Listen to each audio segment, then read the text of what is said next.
ഭാരതത്തെ ഇന്ത്യക്ക് മുകളിൽ പ്രതിഷ്ഠിക്കാൻ ശ്രമിക്കുന്നവർ യഥാർത്ഥത്തിൽ നിഴലിനോടാണ് യുദ്ധം ചെയ്തുകൊണ്ടിരിക്കുന്നത്. ഈ ഭരണഘടന ഉള്ളിടത്തോളം കാലം നമ്മൾ സുരക്ഷിതരാണെന്നുള്ളതാണ് നമ്മൾ കരുതിയത്. എന്നാൽ ആ ഭരണഘടനയ്ക്കുള്ളിൽ നിന്നുകൊണ്ട് തന്നെ അതിനെ ചിതലരിക്കുന്ന തരത്തിലുള്ള ആശയങ്ങൾ പ്രചരിപ്പിക്കുന്നൊരു വിഭാഗമുണ്ട്. അവരാണ് അനാവശ്യമായി ഭാരതാംബയുടെ പേരിൽ ഈ വിവാദങ്ങൾ നടത്തുന്നത്.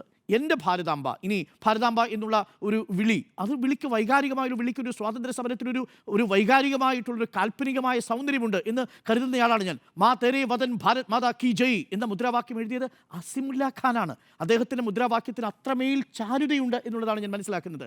നമ്മുടെ കോൺസ്റ്റിറ്റ്യൂവൻ്റ് അസംബ്ലിയിൽ രാജേന്ദ്ര പ്രസാദ് അധ്യക്ഷനായിട്ട് ചുമതലയേൽക്കുന്ന ദിവസം മുഴങ്ങിക്കേട്ടത് ഭാരത് മാതാ കി ജയ് എന്ന മുദ്രാവാക്യമല്ല. പകരം മുഴങ്ങിക്കേട്ട മുദ്രാവാക്യം എന്താണെന്നറിയാമോ? ഹസ്രത് മൊഹാനി എന്ന 1921 അഹമ്മദാബാദ് സെഷനിൽ ഉയർത്തിയ ആ മുദ്രാവാക്യമാണ്.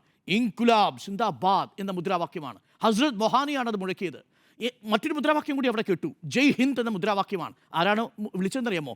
ജയ് ഹിന്ദ് എന്ന മുദ്രാവാക്യം വിളിച്ചത് ഈ സൈനുൽ അസീമുൽ ഹസനാണ്. അദ്ദേഹം ആരുടെ നിർദ്ദേശപ്രകാരമാണ്?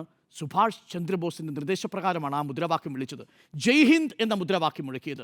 മാ തേരേ വതൻ ഭാരത് മാതാ കി ജയ് എന്ന മുദ്രാവാക്യം വിളിച്ചത്. ഇൻകുലാബ് സിന്ദാബാദ് എന്ന മുദ്രാവാക്യം വിളിച്ചത്. ഈ ഭരണഘടനാ അസംബ്ലിയിൽ മുഴങ്ങിക്കേട്ട എല്ലാ മുദ്രാവാക്യങ്ങളും വിളിച്ചിരുന്ന ഒരു വിഭാഗം ന്യൂനപക്ഷ വിഭാഗത്തിൻ്റെ പ്രതിനിധികളാണ്. അവർ ഇന്ത്യയുടെ മക്കളാണ്.